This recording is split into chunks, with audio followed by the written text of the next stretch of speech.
Okay, guys, alternate ending. Take 43. With so many movies on the net and TV, it's kind of hard being up and film savvy. Do you catch a show while you're on the go? And how do you know what to keep or what to throw? How do you know what to keep or what to throw? Tune in, tune in, tune in to alternate ending. Tune in, tune in, tune in to alternate ending. Now! Please give a warm welcome to the hosts of Alternate Ending. Welcome to Alternating. We're discovering good movies, one bad movie at a time. I'm film school dropout Robert Jarsinski. Across from me is our casual moviegoer Carrie Jarsinski and our very own critic in residence Tim Brayton. With the Emoji Movie having hit theaters this past weekend, we're taking a look at our top 5 emotional roller coasters. Tim, you're back joining us via Skype. It was a rousing success, so we have you back on. Are you planning to come back to us here in Madison at some point? I have decided to leave the United States altogether. I'm going to repatriate to France now that I know that I can podcast. I'm going to drink a lot of wine, eat a lot of cheese. Mm-hmm. Just the same as we do here. Yeah, it fits your movie persona. So I feel like you've been an expatriate of France for long enough. It's time for you to go back to your. One of my stock things that I always say when this comes up, I know that I can never go to Paris because I know that I'll never leave. So. France would be the thing. But no, I will be coming back to Madison next week. I will be joining you guys. It will be good. And then let's never, ever do this via Skype ever again. Carrie just misses until Thanksgiving. Until Thanksgiving. Carrie misses your soft touches during the shows. Well, I mean, when you're just blathering on and about like what people buy on Amazon, what else do we have to do besides make out? So, it's real talk. Well, I've been doing a fair bit of traveling myself. I started a new gig, a new work gig. Other work gig. And got a chance to do some traveling the last week and snuck in a movie after work. Was looking for something to do in the evening after dinner and went to go see The Big Sick. So now I'm finally caught up. But what stood out to me about the movie, I promised I wouldn't talk about it a third time, but I want to talk about a movie-going experience that I had. And this is one of those theaters, which is very common now, where they serve food in theaters. And I was surrounded by 2 pairs of ladies. On the left side, I had these ladies eating a very fragrant buffalo wing, and it just became so distracting. I could not concentrate. The amount of vinegar in the buffalo wings was causing me to have tears, and not tears of joy from the movie or sadness from the movie, just emanating from the tears of anger, tears of rage, smelling like vinegar and onion. So I started to think, I appreciate the advent of, classy food now in these movie establishments, but I emphatically do not. I think that if you're eating dinner, you eat dinner, and if you're watching a movie, you watch a movie. And if you try to combine the two, one of them is going to suffer, is what I believe. It does. It can get sloppy. I've certainly had a few pairs of shirts and pants that have certainly become ruined from trying to enjoy something that probably doesn't make a lot of sense to be eating in the dark. So I'm going to have to disagree with you, because the trick there that you're missing out on is if you have a bite of anything stinky, the smell goes away. So really, it's a fail on your part. You should have asked for a wing. So you bring in like ancient rotted cheese to your movies, Carrie. And all of your sauces that you could potentially have, like any Funyuns or any chip flavors. Take a bite and then it's gone, and then you don't have to worry about your neighbors, your stinky neighbors. So it's your fault, Rob. And I actually do have to say, I don't know if it's maybe just The Big Sick, but when I saw The Big Sick, I also had people who were eating some kind of spicy chicken sandwich or some other kind of notably vinegared thing. And it was very upsetting. So here's my thing. I also don't care. I don't care as much about odor as I do about sound. So for me, it's the extra crunchy. So the time that I had the guy that brought in peanut M&Ms and was punching them, biting them, eating them. Just punching the shit out of those M&Ms. Fuck you. Sorry. The kids were extra rowdy today, so I had to start my wine consumption earlier than usual. But anyway, the crunchy gets me more. That grates on my ears more than stinky. But I want to punch the yellow M&M more than the red. The red guy I like. No, the red M&M's an asshole. Really? I kind of want to slap the orange M&M until he gets over whatever the fuck is his problem. But like, what is your favorite of the M&Ms? I mean, is it blue and brown like everybody else? Which is the lady M&M who's clearly a lesbian? Is that the green M&M? Green. Definitely yeah, she's my favorite. Yeah, now that you say it though, then it's making me like green a little bit more. I mean, you got yourself a lesbian M&M. Like, what's the downside here? I can think of none. Well, let's start talking some movies. Let's get into our worth mentioning segment. What is the worth mentioning segment of the movies we've seen since the last episode? Which are the ones we want to talk about most? They could be great movies. They could be terrible. We share them either way. Care, how many movies have you seen? One. Just the one. You seem a little perturbed.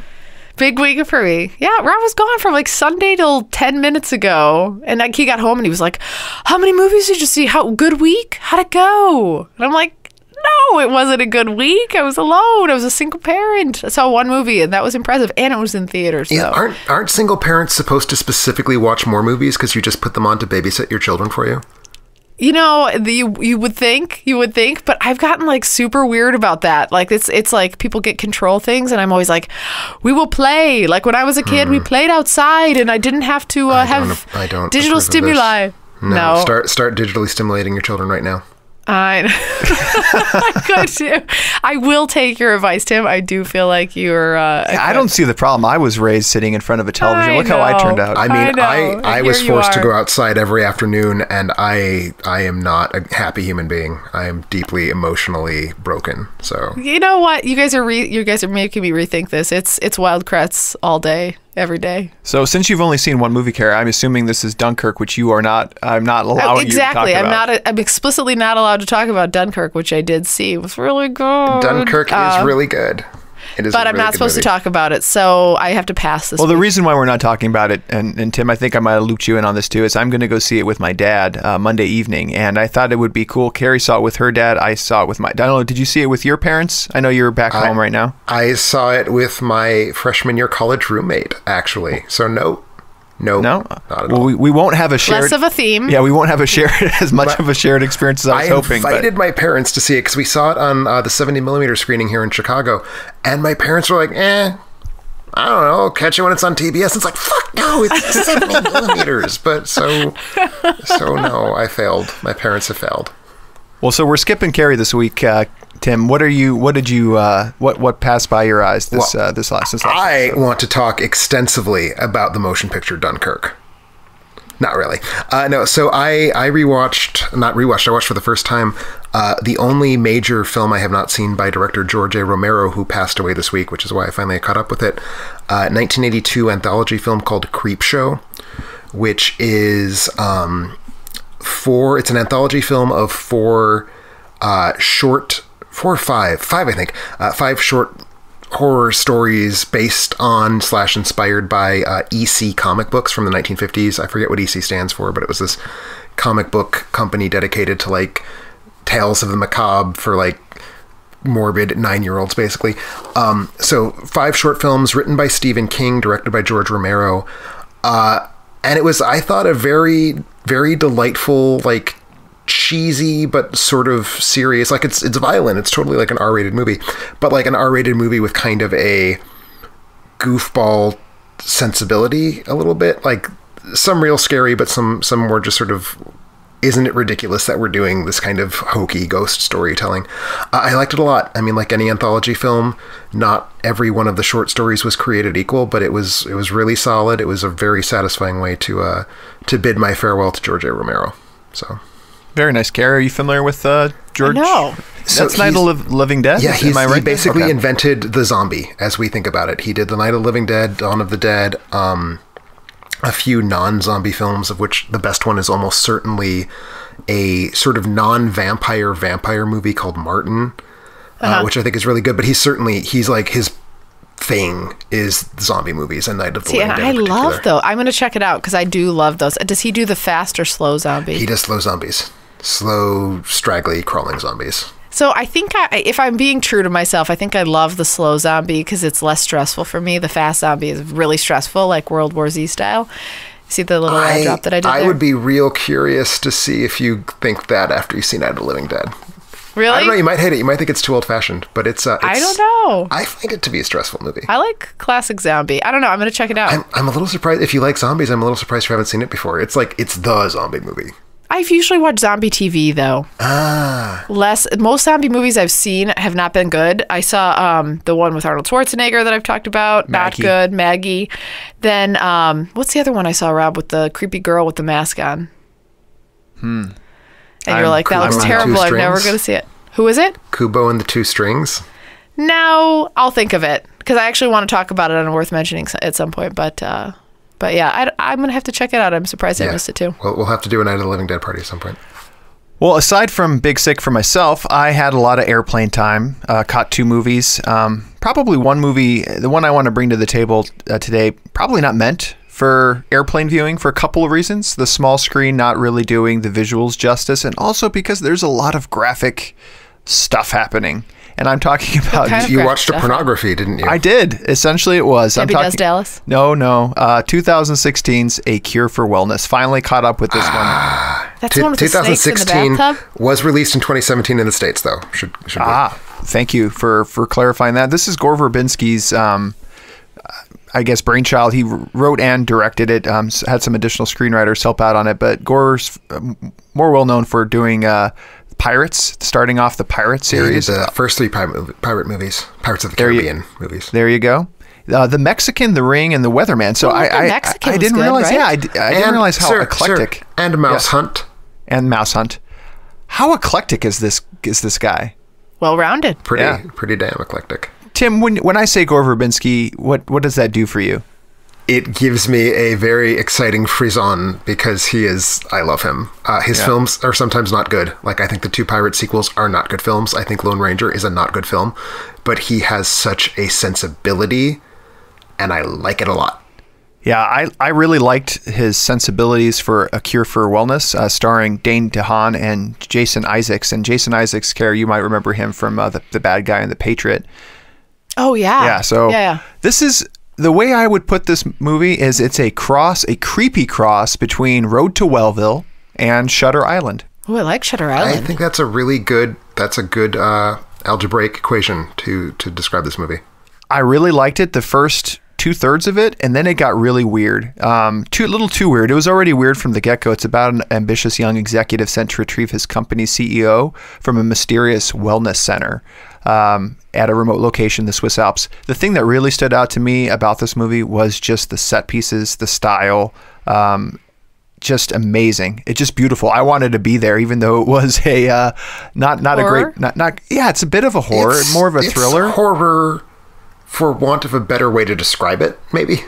Yeah, sure. there isn't a good genre that this really kind of neatly fits into. So when you say Shutter Island, though, is it because there's a weird twist at the end? I'm not saying anything. Okay, good. Yeah. I didn't want to know. It's a very like Shutter Island-esque sanitarium that feels like everybody there is probably a ghost, but you know that they're not, but they feel like it anyway.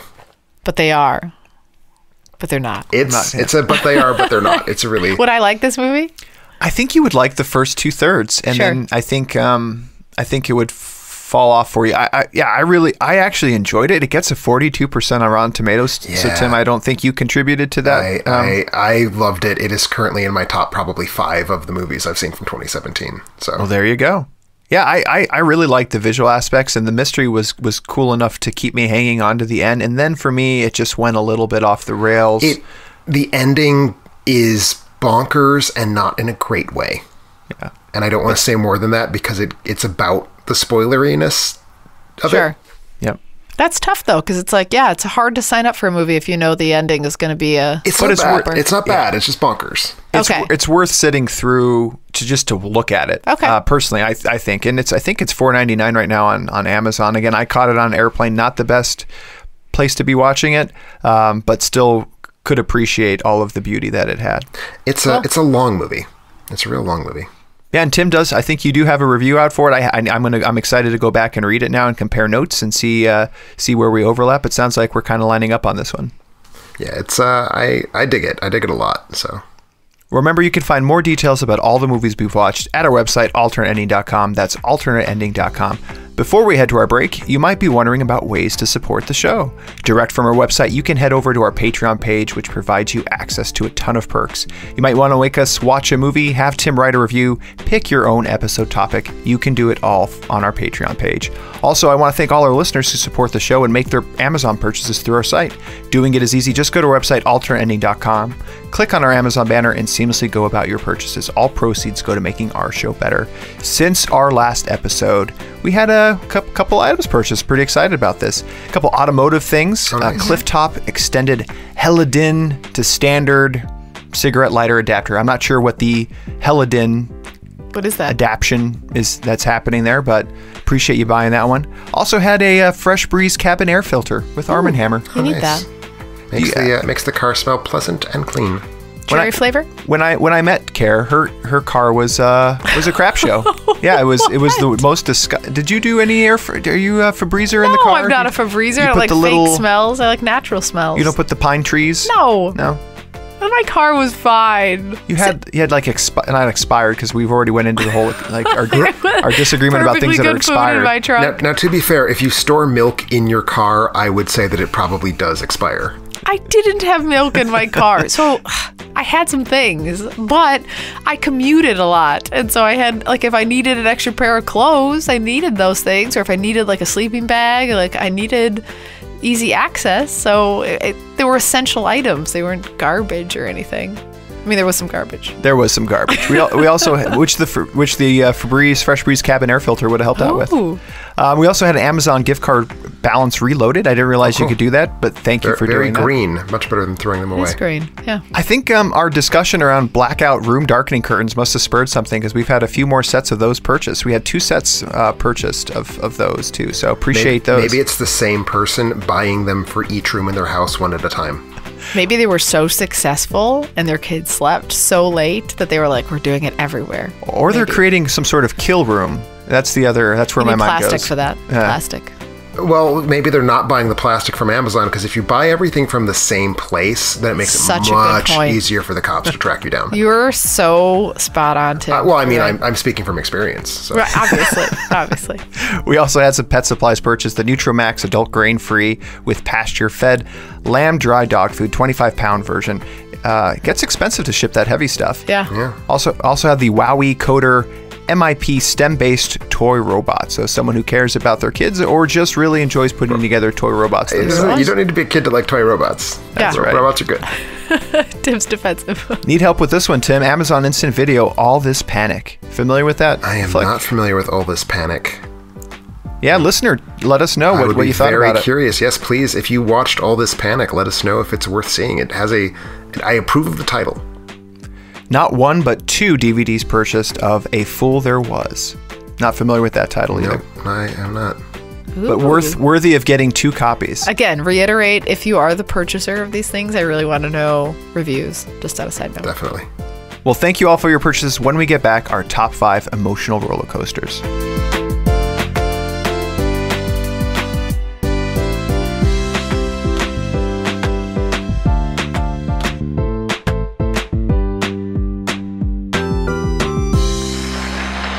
Welcome back to Alternating. We're talking about our top 5 emotional roller coasters. The ups and downs, Care. What does emotional roller coaster mean to you? It means a lot of things, Rob.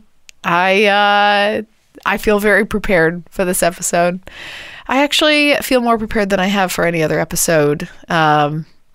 And I feel like in this, I'm in my space. I can tell that you're prepared because of how visibly you're like treading water and trying to kill time. I'm hoping somebody else will jump in. No, I'm so excited. I really do think this is my area of expertise, like the emoji land. I know the 3 of us have like a little 3-way that goes on every week right after the show. It's our reward to ourselves for getting through the episode. What are we talking about? Like a 3-way. We have like a 3-way. Yeah, we have a 3-way every week. So every week we have a 3-way little like message string that goes around. It's getting graphic now. Oh my gosh. It's like a text 3-way. Yeah, we text from bed. It's weird, but it's what Carrie likes. And she's a very domineering personality. I'm not going to tell her no. Especially not when she's holding a whip right close to my balls. Especially when I have my red emoji, my red face emoji. So let me back up. I can see now that I worded that improperly. we have a text message with 3 people on it that we send around. And I just like to preface with what type of emoji people we are. And this is why it leads into my success that's eventual in this episode. But you look at Rob, something funny happens. What does Rob do? (parentheses). Rob's old school. Rob's like, I don't even know where my emojis are. He's like, oh, colon, close parenthesis, close it, open parenthesis. Tim, I've never actually seen you use an emoji. I believe what you have seen me do is describe an emoji that I would have used if I knew how to use them. Exactly. I believe I said something to the effect of, I would be currently using the, like, laughing until you drop a tear out of your eye emoji or something like that. Emoji. So you actually write it out. Like, you physically write out your emoji. And I actually don't use words. I only use emojis in text messages with each other. So, well, mobile devices have made it a lot easier now, too. As you type out words, it'll suggest an emoji replacement for that word that you can click on. But I just haven't gotten into it. And people are pretty sophisticated now, even more with GIFs now or Jiffies. That's me. I'm GIFing everywhere. Yeah, I'm just, I'm colon parentheses up or down. Yeah, so for everybody on social media who wonders, that's your key to who you're talking to is by the emoji that I just laid out right there. So anyway, so I'm feeling good about this. So let me get to my criteria, which is, and this is rigorous, and this is going to top you guys too. All right. So you had to have 4 or more unique emotional peaks or valleys. So if you only have 2, to me, that's an emotional slide, not a roller coaster. Oh, nice. I like it. That's good. Okay. Then I've excluded all Pixar and Nicholas Sparks movies. Just right off the bat, because those just aren't fair. That's a totally legitimate thing to do. So I've excluded Tim's list and Rob's list, ultimately, right here. Yes. And then, to me, there's one other distinction. There also is a difference between a movie that the characters experience an emotional roller coaster, like the 500 Days of Summer, potentially. But for my criteria, I personally had to have had the emotional emoji experience. Very strong agree. Very strong agree on that one. So are there any differences for you guys? For you, Tim? Well, for me, what I was looking for was something that made me feel very different and one might say incompatible emotions. So I was looking for emotional whiplash, I guess. And I considered it sufficient if it had 2. Like if I felt 2 very, very different emotional states, then that was what I wanted. So the emotional slide. Well, not a slide, because a slide implies in a single direction. And like if you feel horny before you feel funny, before you feel sick to your stomach, that's not a slide. That's more like a curly cue.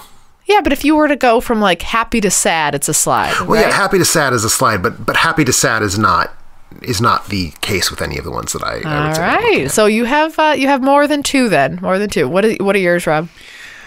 Guys, I might have come up with this idea, and I really struggled to figure this out. Yeah.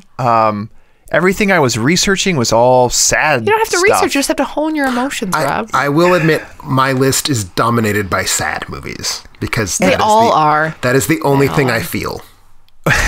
But in reality, that I do feel like that is one of the most overwhelming emotions that movies can really make you feel, or that you remember. I think those are the ones that resonate stick with you. Yeah, totally. But not mine. I wanted what I set out to do was exactly what you said, Kara, but I don't feel like I accomplished it. Sure. I wanted movies that represented, I guess the couple of different psychological ways you can look at it, but one view I have is there are six human emotions, like basic human emotions, which is happiness, sadness, surprise, fear, anger, and disgust.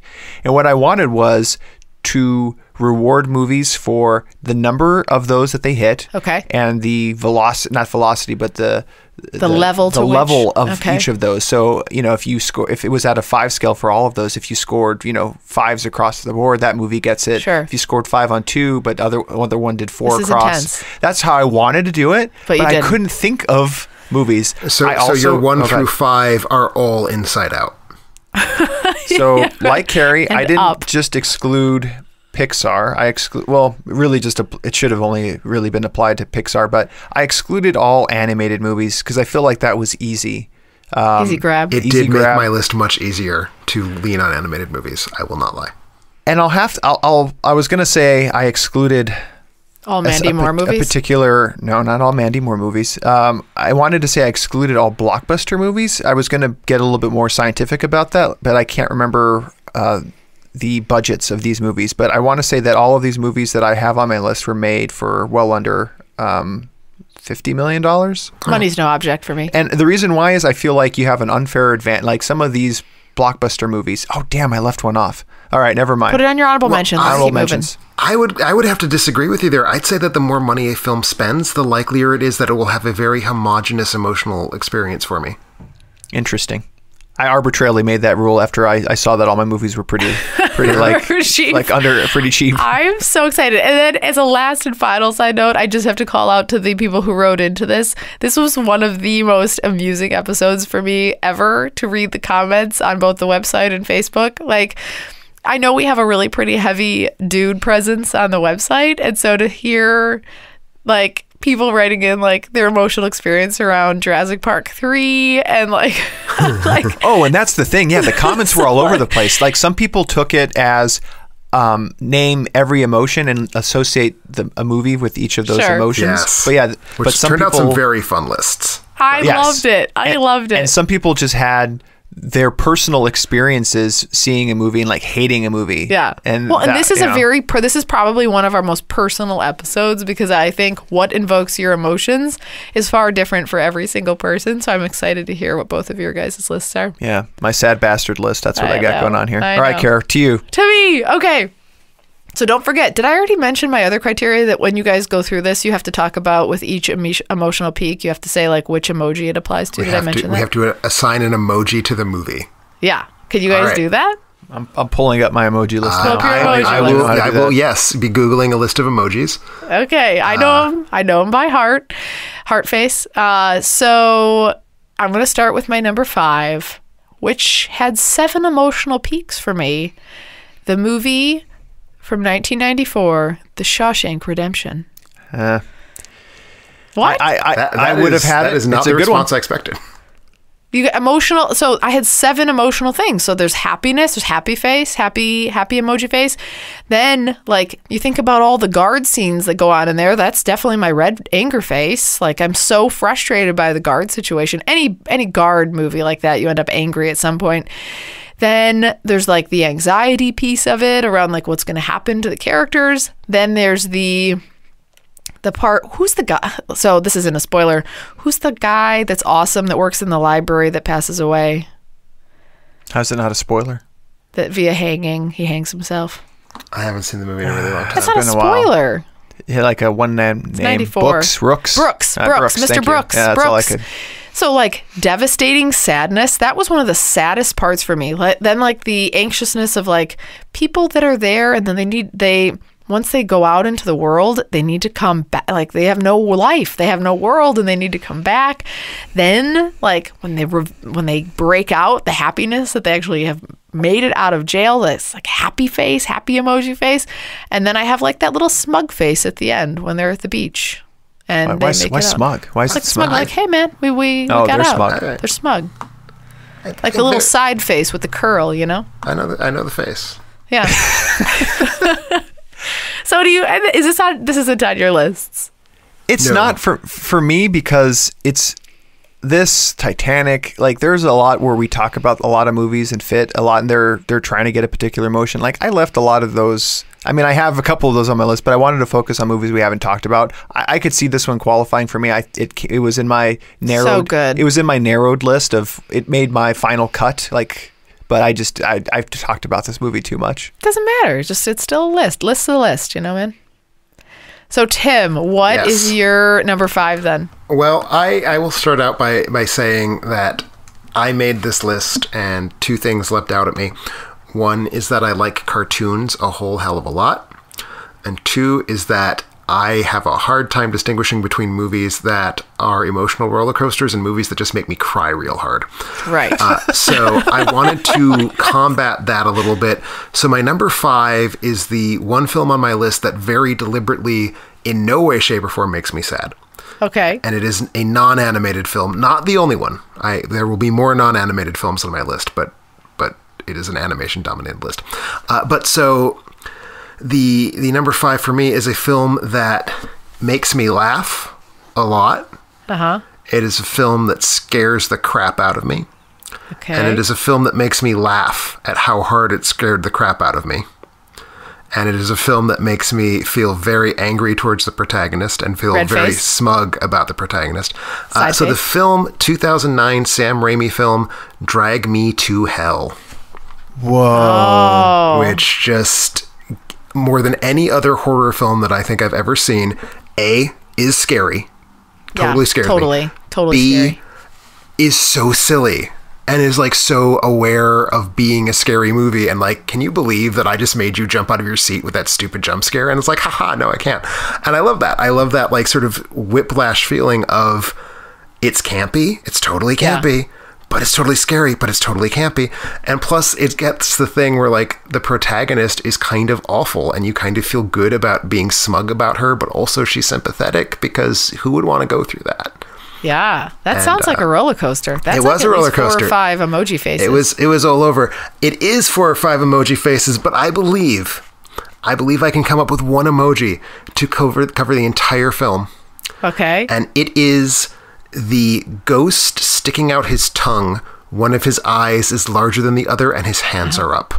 Oh, it's like all of them rolled into one. Like scary ghost sticking his tongue out because he's Goofy Ghost. He's silly. Oh, see, Tim, I actually expected less of you. And you're unfortunately bringing some emoji game here. I think you will find that does not persist. I had one like that on my list, Tim, and then I just went all sappy. But I actually had a similar movie on my list, Cabin in the Woods, for very similar reasons, where I just had a great horror experience, but I was also laughing. Sure. But instead, I ended up with a sad one from my childhood that I remember laughing, I remember crying, I remember feeling, what were the 6 feelings here? No, that's about it. It's Karate Kid. It's just really sadness and happiness. I will feel disgust at your film when you name its title, I bet. I know. Let's see, because I think we were all very impressionable at this age. I'm talking about 1991's My Girl. Oh. I have never seen My Girl. Oh. I know how it ends. Where's that emoji with his face blowing up? That's like my face right now. How have you never seen this, Tim? This is like one of the most emotionally devastating movies of our lives. Like, awful. All right, go, Rob. Sorry, go. No, you've covered it.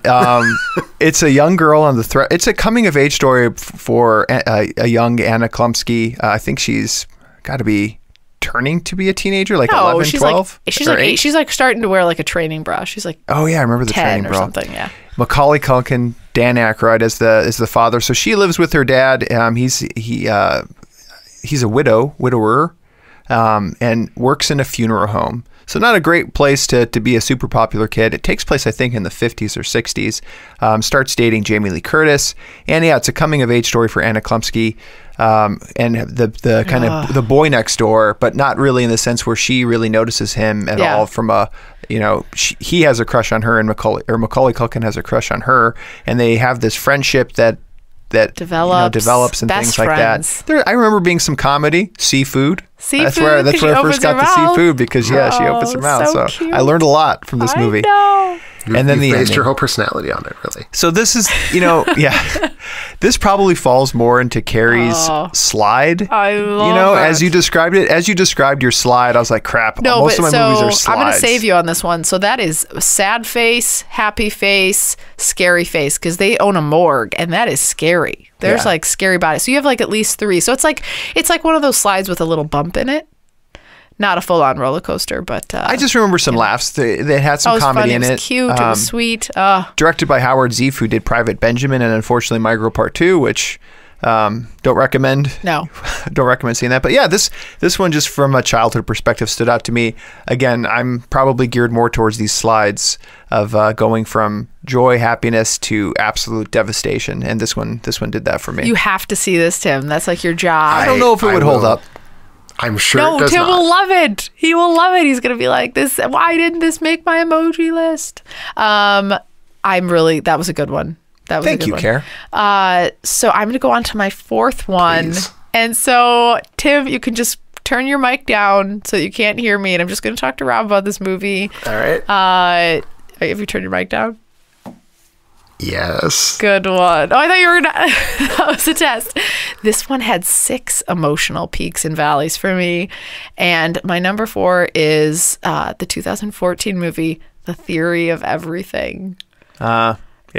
And I watched this movie and literally felt like I was dying. Like I really agree. Felt like I did too. For different reasons, Tim. For different reasons. I read your cold-hearted movie review on our website about it after I saw it. I was like, how? Like, I questioned our friendship, and I was like, then I'm just going to pretend that I didn't read this and just quickly close it, and I'm going to stop at paragraph 2 because I know you hated it. But I literally... So let's just talk about the Emotional Rollercoaster. Like, so this is a story of Stephen Hawking and his wife, which Tim's criticism is doesn't focus enough on his wife that it should focus as it should, and it focuses more on Stephen Hawking and his sort of physical demise with ALS. This movie, it stars Eddie Redmayne, Felicity Jones, Tom Pryor. Eddie Redmayne in this, and you did point this out, is fantastic in this movie playing this role. It starts out and it tells his story. I already struggle with anything where there's like a physical struggle that a person has to go through. That's kind of my weakest movie spot. Like that's where I feel the most awful. And so this one started off like him meeting his love and meeting her. It was like the heart eyeball emoji. And then once you find out that he's sick, it goes to the cry face emoji. Then like as his physical demise continues to happen, then I had that blow nose emoji. Like I was literally snotting all over myself while we watched this. Then he has a child, and then it's like the happy emoji. It's like the smiles emoji and the baby emoji. And then it goes back to the blow nose emoji again. I'm not double counting that, just so you know. Sure. But then here's my other thing. Then I come to the emotional roller coaster of the anger emoji because I can't believe they didn't end up together. Like I felt like they were this. Am I spoiling? Why are you giving me this look? I mean, people have all seen this movie. It's I don't know old. if everybody's seen Theory of Everything, but I think anybody who documentary. hasn't seen Theory of Everything probably shan't see Theory of Everything at this point. Yeah. Plus, Well, and it's a documentary. It's also a true story. Yeah. That's what I mean. So he you sort know of this. famously like is with Left. not the woman who was his wife at the time he got Exactly. sick. But that was sad for me. And then I was mad at him for that whole situation. And so this for me had like six individual emotional situations. This one was really hard for me to watch. I don't like anyone going through any. I agree with that as well. pain. I found it very hard to watch. Yeah, I Very don't know. hard.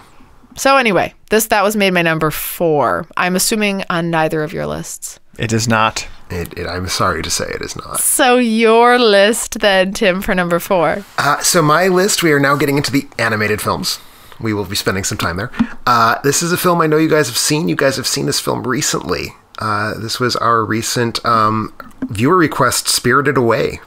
Oh. Which, for me, is a movie that on the surface, as you just sort of... So this is a 2001 film by Hayao Miyazaki.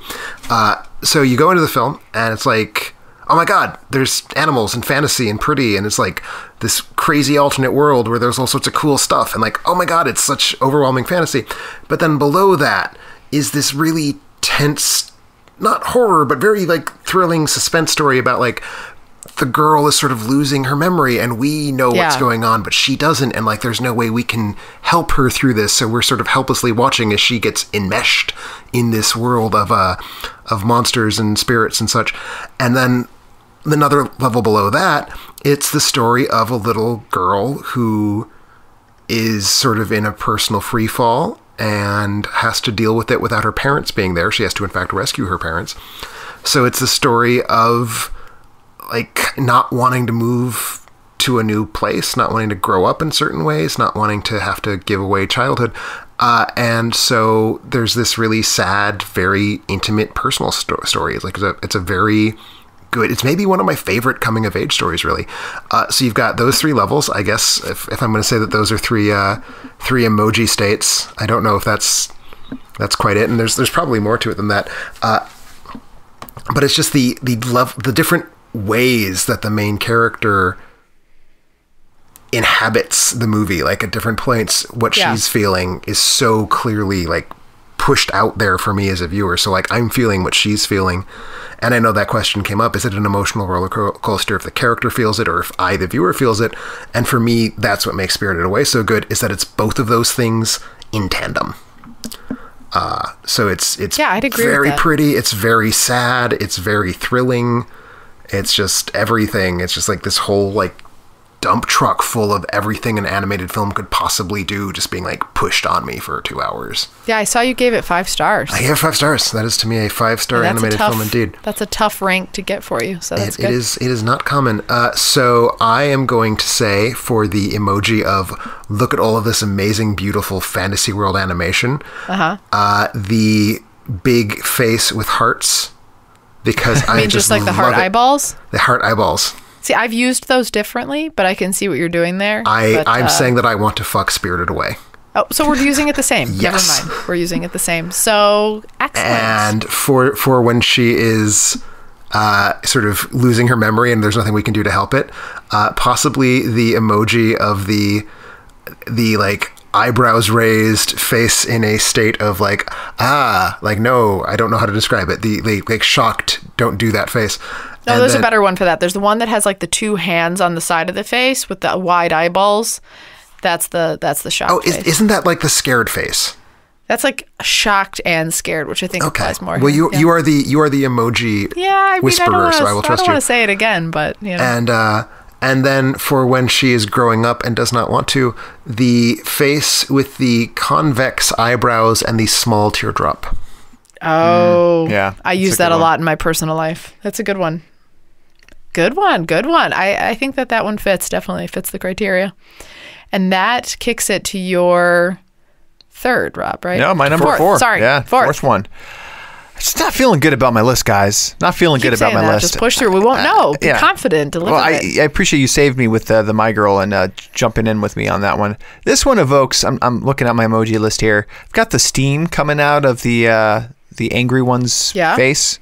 I'm going to go with that one to start. But it also has, it's a little bit of a love story. And then certainly the sad face as well. I'm talking about 1993's Philadelphia, directed by the late Jonathan Demme.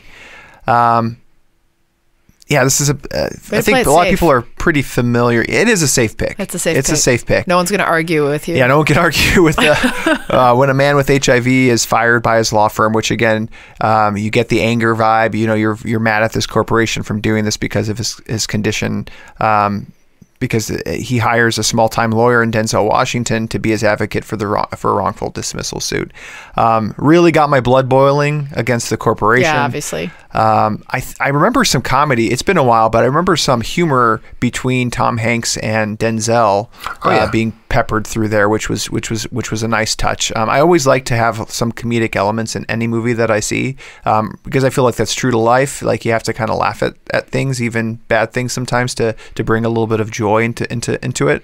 And then absolute sadness for how everything kind of plays out, and seeing Tom Hanks playing the ultimate. That's method acting, right? Where he loses all that weight. Is that right? What's that called?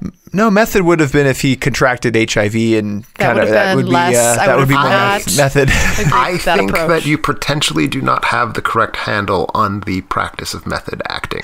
Which one of us? I don't know who you're. Both of you, but mostly you, Rob. I meant that he lost a lot of weight and fit the character role.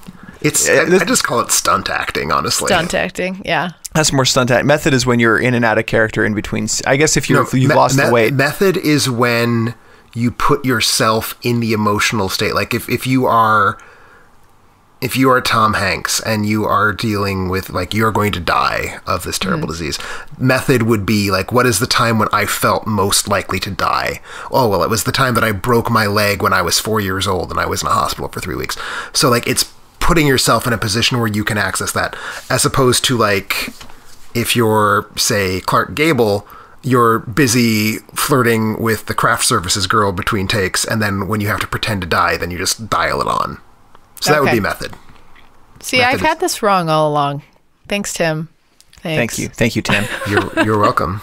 But that one does it for me. 2 Oscars, nominated for 5. It always gets my gets the tears flowing. And again, this is probably more of a slide, but certainly some ups and downs with some other emotions as well. So Yeah, it's a pretty easy pick.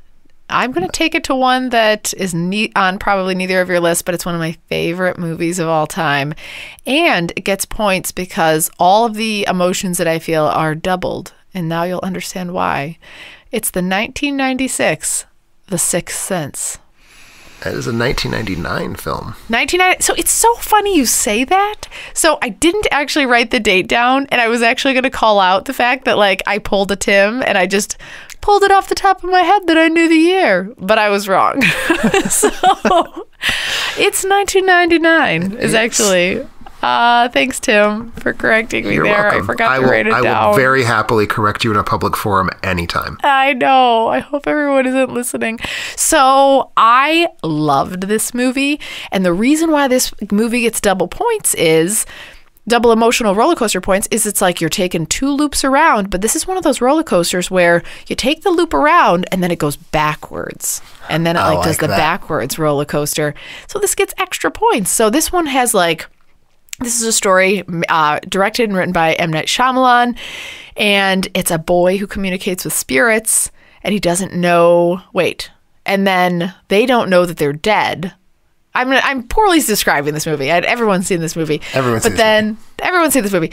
But like you think about all the emotions that you went through this, I think that was a scary movie at some points. The initial scene with the ex-patient. I remember being scared. I was scared. Oh, I was scared. Yeah, I had some fear in this movie. I had the fear face. Then, the sadness that's invoked, too, once you realize that, you don't know the situation that's going on with his wife. You think his wife is disenchanted and all that kind of stuff, or Bruce Willis's wife. And then the relationship that develops, between him and Haley Joel Osment, there's this sweetness to the movie, and so you start to enjoy the relationship that they have.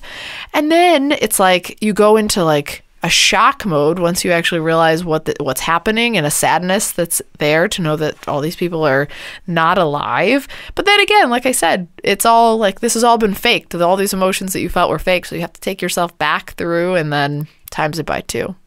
So this had 50 emotions. It was a big roller coaster. Yeah. I don't know. I'm taking back My Girl. My Girl was crap. Oh, don't play like that. Never see that movie, Tim. It was terrible. I mean, if he doesn't like The Sixth Sense, I just don't even know. No, I like The Sixth Sense. I just don't know. I don't think of it as emotional roller coaster. Oh, you're scared. You're happy. You're sad. You're crying. You cried in that movie. Did I cry? I don't remember crying. You for sure cried. No, I don't remember there being a pinnacle moment where crying was needed. You teared up. I think the moment where Haley Joel Osment has finally reached the point that he can talk to his mom.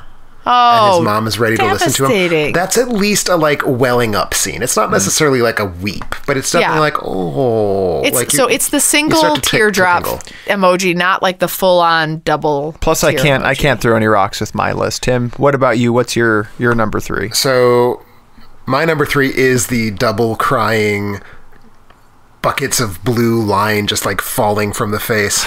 It is the movie that makes me Viola Davis snot cry every time I watch it. 2010, here's my Pixar film, only one Pixar film, 2010's Toy Story 3. Nice.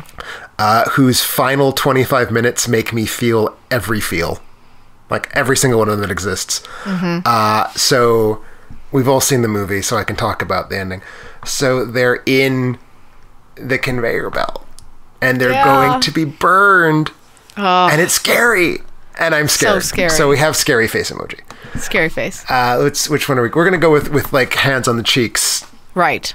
Mouth open, frazzled, oh, I'm so afraid. Yeah, and so that's happening. It's how are the toys going to escape? And then the toys realize that they're not going to escape. And so they put their hands together and they're ready to meet their fate together. And it's sad, but it's a happy sad because it's oh, these people who I've known now, they're toys, but they feel like people. I've known them for 15 years. And they're ready to do this together because they are friends. And friendship is, of course, the ultimate theme. So it's it's a good sad. And then the aliens rescue them. I know. And then it's happy, and then it's whatever the most crazy happy emoji is. Maybe I don't even know. There's one that has like a squinty eye, which I always use as when I'm like super happy. I use the squinty eye smiley emoji, and I think that's the most effective at conveying I think enthusiasm. I'm going to go with the smiling emoji who's wearing a cowboy hat. Okay. In honor of Woody. In honor of Woody. In honor of Woody. What kind of phone do you have? I don't even... I just Googled. I'm at getemoji.com. These are add-ons, but that's good. That's good. There's you've a cowboy upgraded. smiling hat emoji. That'll count.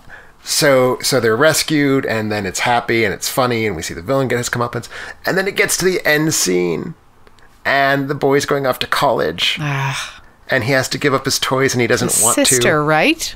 To some random stranger girl. Oh, Like, it's the not even a stranger. sister. That's the right. toys are leaving the family. You're right. And Which he is plays worse. with his toys one last time, then he has to leave his toys, and here's where I get like the just streaks of blue crying emoji. I fall apart. I've seen this movie probably 7 times. And Yeah. it's like I have literally, one of the times I watched it was because I knew I would feel good if I cried, and I couldn't think of a better way to cry than watching the last half hour of Toy Story 3. So That's interesting. That's interesting therapy. Very, very therapeutic. Just all the feels, as the kids like to say. Had I had animated movies on available on my list, certainly that would have made it likely, and Up as well too. I know a lot of people thought Up would be on our list. I was limiting myself to one Pixar film. Easily could have done a 5 Pixar film version of this list, and some people said that I would, and you were wrong. So there. Would you have done that had we not said anything? I am not going to respond to that. That seems like a hostile question. I will not commit to an answer. Good pick. Good pick. So that takes it to Rob's third, right? Yeah, number 3 for me. I'm starting off my emoji with the fist bump, because that's what you do with buddies. And that's what you do in the coming-of-age story, 1986, Stand By Me. Oh, nice. Not an emotional roller coaster. Happy, sad.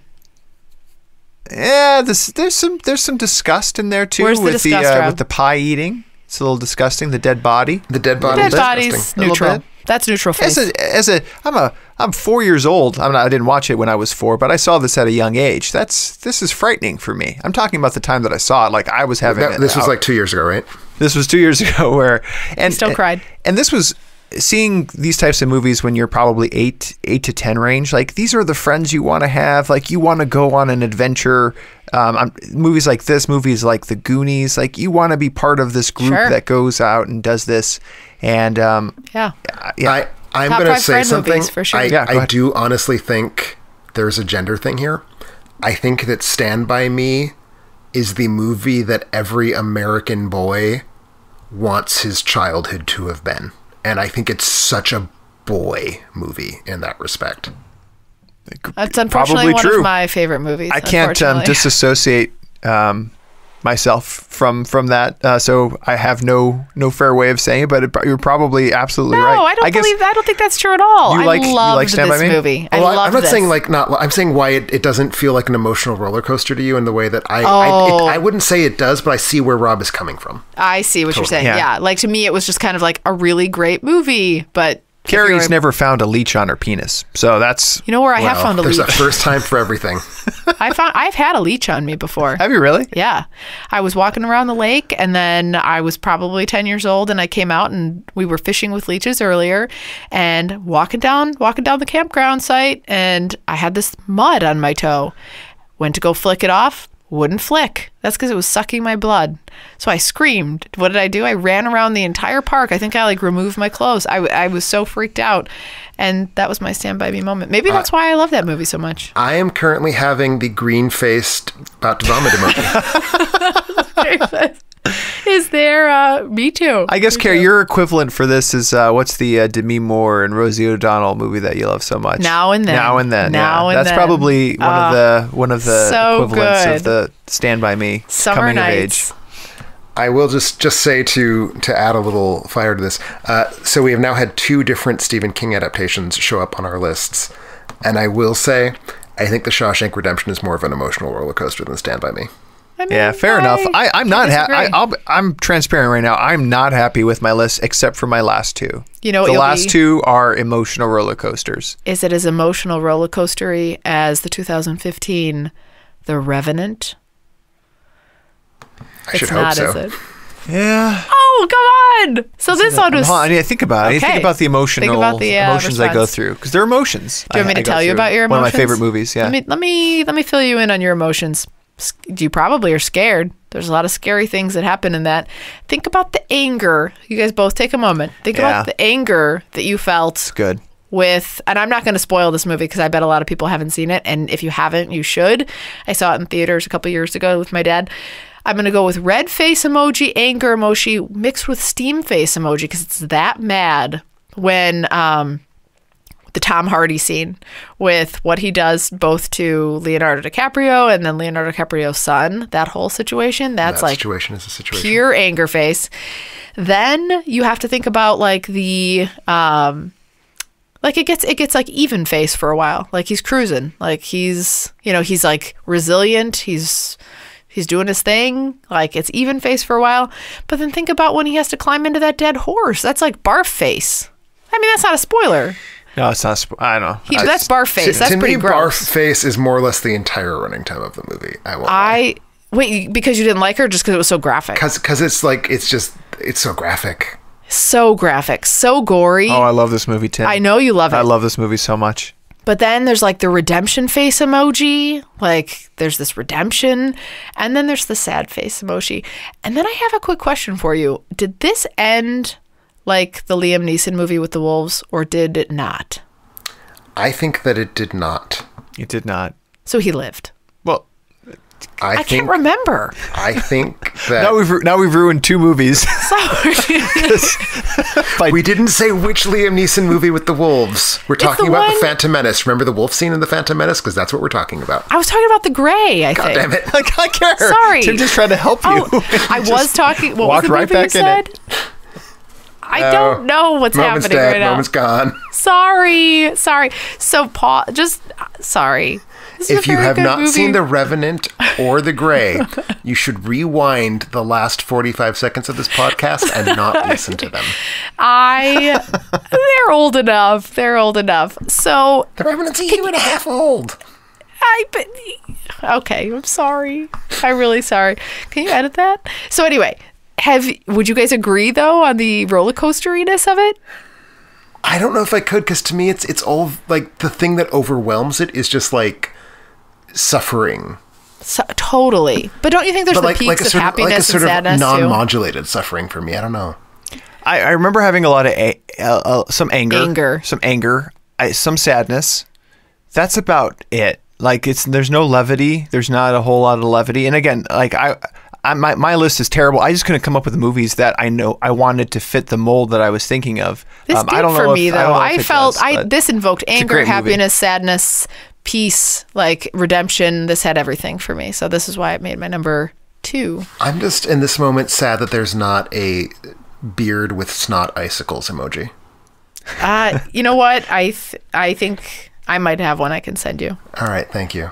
So this is your number 2 then. We haven't even crossed over at all. I think we might have a shot in 2 and 1, Care. All right, what's your number 2 then? To me? Yeah. Well, this is going to be my last animated film for the evening. Honestly, a little bit redundant with what I've already kind of been talking about. My last film is the very classic 1941 Disney film Dumbo. Oh, I know you love this movie. I love this movie because it has the baby mind scene. Yep. Which is the like nuclear holocaust of scenes that make me cry.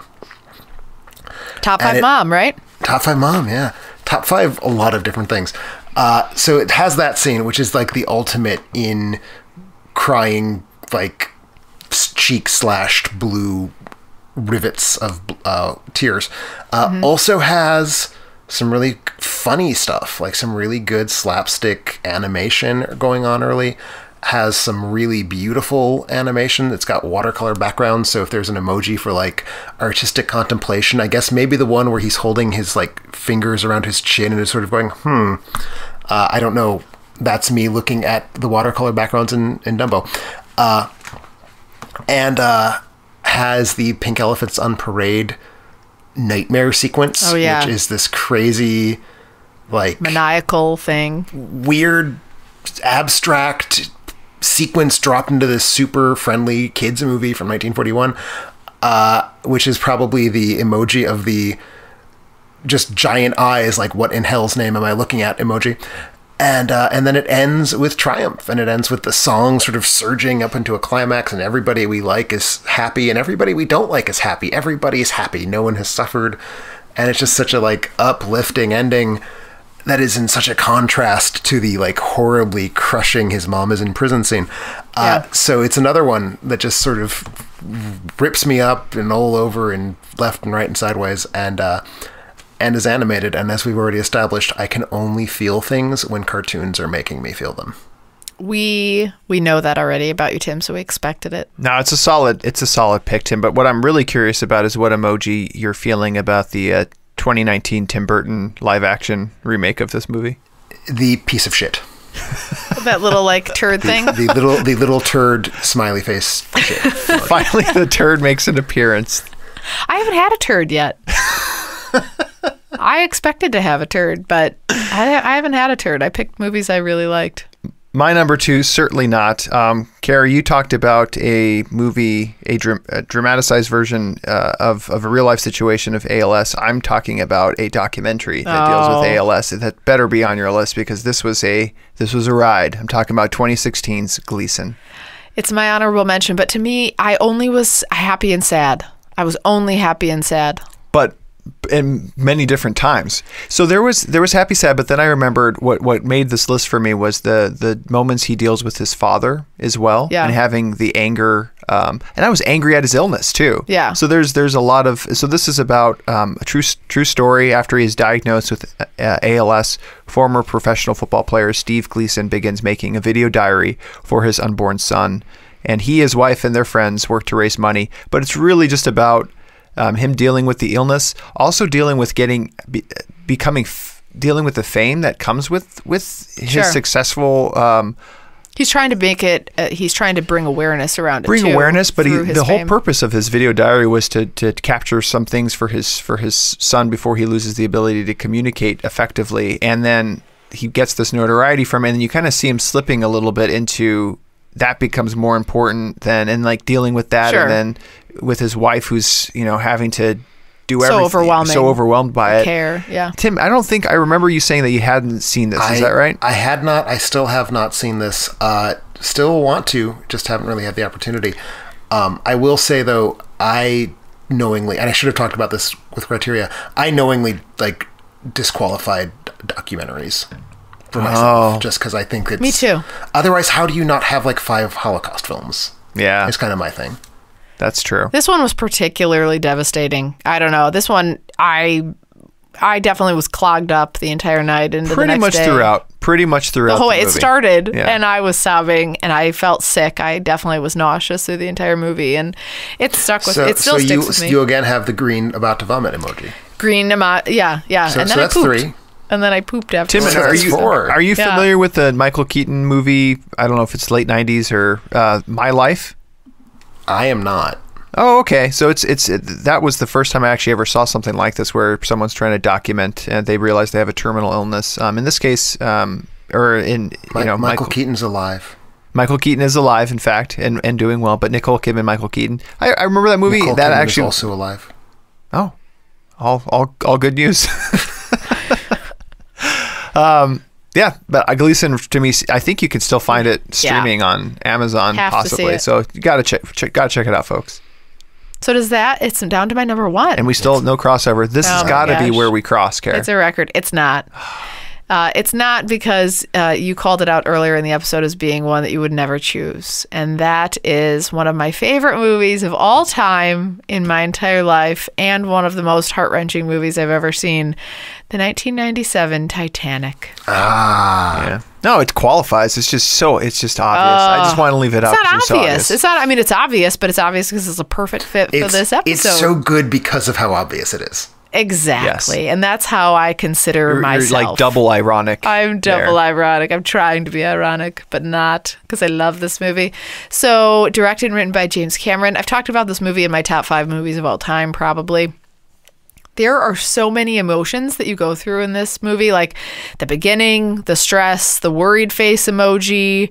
Is Jack going to make the boat? You don't really know. And then there's the heart eyeball emoji when he meets Rose, and their relationship is so believable, and you immediately fall in love with the two of them. And then there's the car scene. And that's like the wink face emoji. That is like, where is the like post-coital sleepiness emoji? So it's a wink face followed by a sleepy face emoji. Gotcha. So it's like a double emoji. So that even doubles up. I'm now at 7 emotions. What about 6. the one with the emoji who's just like got his mouth in a little tiny O, like the orgasm emoji? That's not in there, Tim. Well, you could pretend that it was. But it's not. But it's not. It should be. It should be. Then it goes to the red face emoji because they're treating Jack differently than everybody else because of his class that he's in on the boat, and that's awful. And you're so mad at what's his face? Is that Billy Zane? It's Billy Zane. He's the worst. I just hated Billy Zane after seeing that. He has some luxurious eyebrows. Oh, his greasy hair. I just hated him. I just want to punch him in the face. Then the cry face emoji, obviously, because the ship's sinking. It was awful. We're like double cry, double eye cry. And then you're just sobbing. I mean, I just sobbed through the rest of the movie. And then when she has to say goodbye to the only love that she'll ever know at the end, and she'll never let him go, then it's like the tissue nose. Like, I'm all over the place. It's like she's the tissue nose and he's the like 2 X's in place of his eyes. You know, you can't make light of this movie. This is Leonardo DiCaprio's life. I like this movie a lot. It's one of my favorite movies of all time, and I think I've talked about it before, Tim, but I think it was not on an episode that you were on. So funny side note on this one, I was so devastated by this movie in my youth that I vowed I would never watch it again. It was going to become my favorite movie, but that I would never watch it again. I literally, like, the music would come on at the gas station, like, I would start sobbing like a weirdo, and people would be like, "Are you okay?" And I'm like, "No." If you had a Pavlovian cry response to "My heart will go on," you must not have been able to survive 1998. That's what it was, and I like printed out the lyrics and put it on my wall, and I was like, I was like a weirdo about it. That was the most devastating movie I think I had ever seen, and that is why it makes my number 1. Nice. Which, let's see if you can tap that with your number 1. I have no idea where Tim's going. I will say this. My number 1 is to me very much as Titanic is to you in terms of it's doing some obvious things. Like, it is clear what it's trying to do.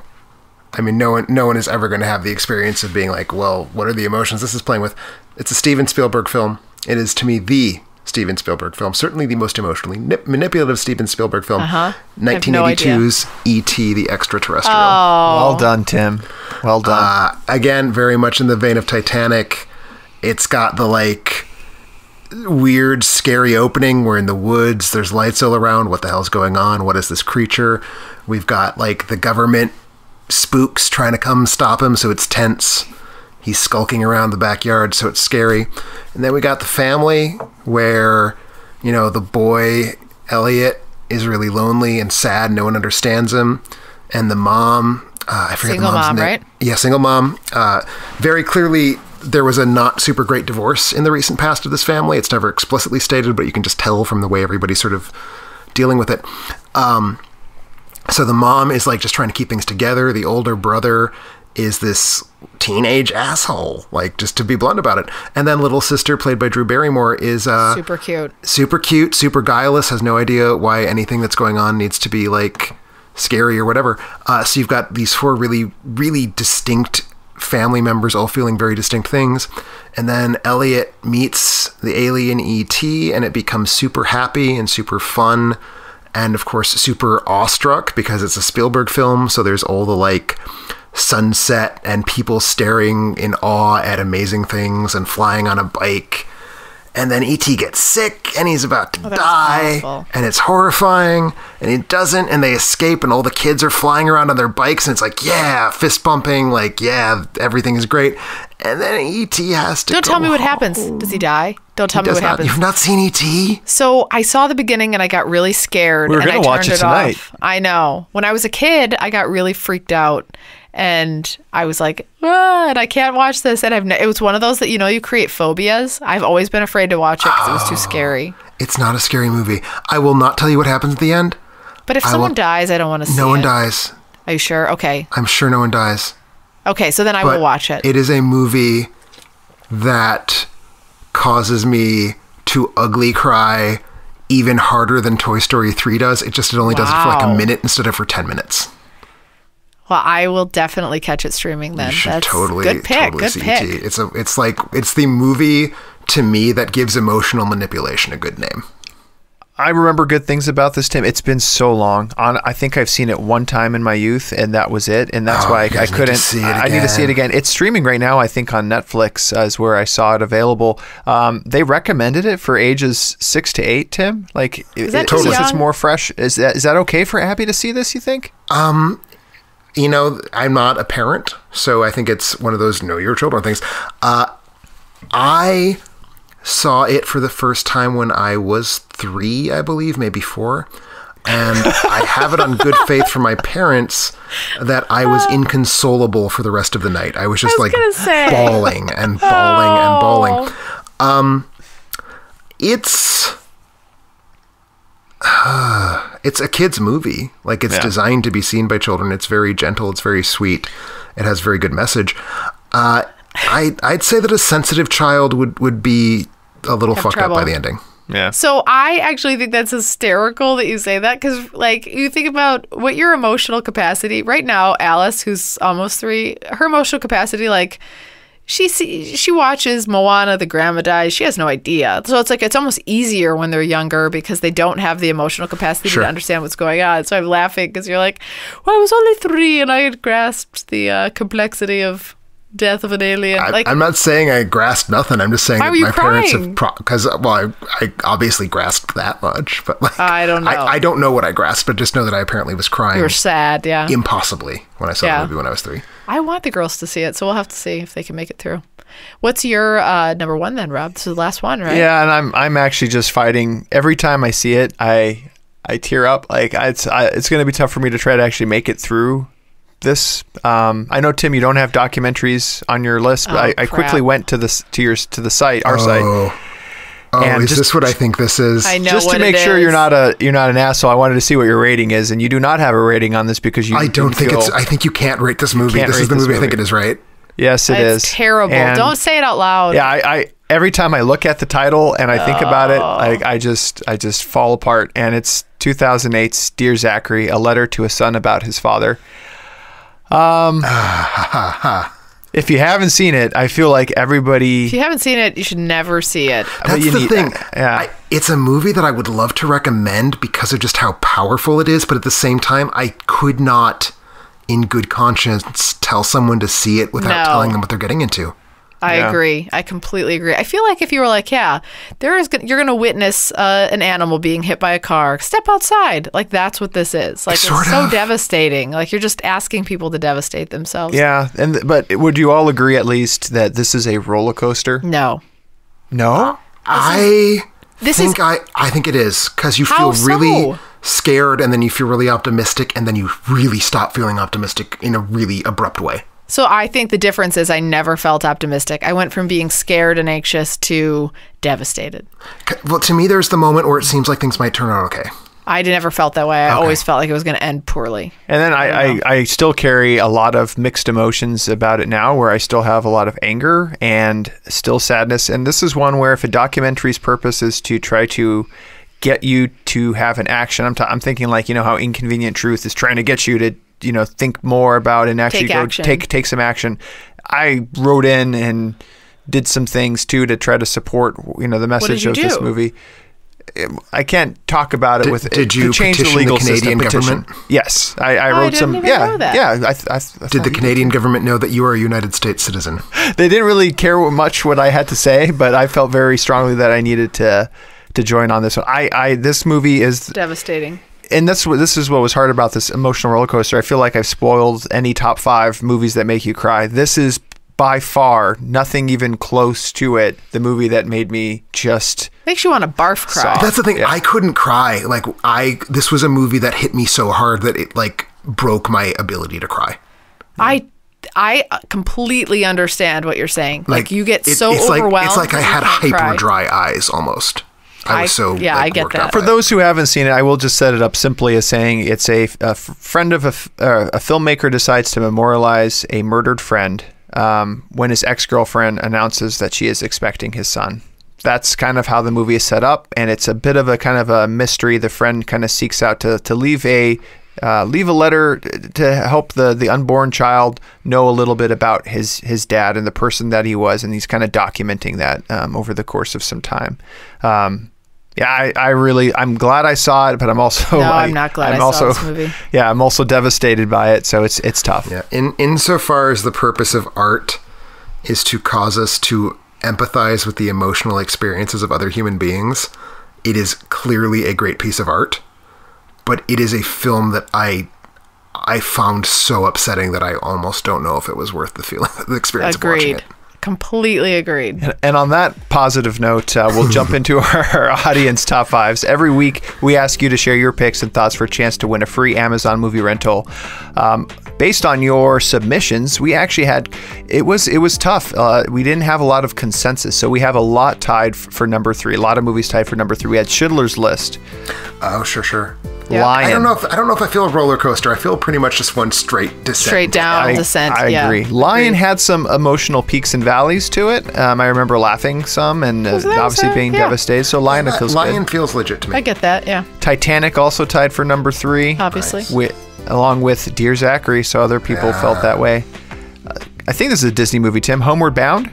It is a live-action Disney movie. Yeah, good one. And It's a Wonderful Life. Couple more to get through on tied for 3. The Green Mile, Still Magnolia, and Inside Out. I think all good picks where a lot of emotion expressed. Then at number 2, we have E.T. Tim. Hi. You were not alone. And then number 1, Up. No surprise there. I think a lot of people, especially the opening sequence there, kind of sets the tone. And then, certainly some ups and downs. I would say some ups and downs. I wasn't planning a pun, but thank you. Yes, but it absolutely. Worked for you. And our lucky winner this week, who's going to be receiving a free Amazon movie rental, is listener CRD. He or she did the approach where they went by those different emotions and assigned a movie to it. So for disgust, they had funny games. Okay. Sure. For sadness, 45 years. Okay. For fear, the original Vanishing, which we have queued up now to watch for a Patreon. And anger, The Cobbler. And the reason for it is paying the $12 to see it with friends. And last, Happiness. It's a screwball comedy. Some like it hot. Just makes them happy to be alive. CRD has some real good taste in movies. There you go. Shoot us an email at contact@alternateending.com for details on how to claim your free movie rental. If you want to win a free movie like CRD, be on the lookout for our spoiler alert or top 5 movie posts on Facebook or Twitter to share your favorite picks. In closing, thanks everyone for listening. Check us out on social media. Go out to Facebook page and like it. Carrie's been curating that a lot with a lot of more personal photos. Tim's been tweeting all of our podcasts, movie reviews, and more can be found on alternateending.com. Be sure to subscribe to our podcast on iTunes or Google to get the latest episodes. And tune in for our next show where we'll be comparing and contrasting. We're going to give anime another shot here with Ghost in the Shell with the live-action Scarlett Johansson versus the animated version. It's available now streaming. We're going to rent it. We're going to see both. Sounds good. Both sets of compare and contrast. Very good anime film. Have not seen the live-action one yet. So. All right. It'll be first for all of us. So catch you then.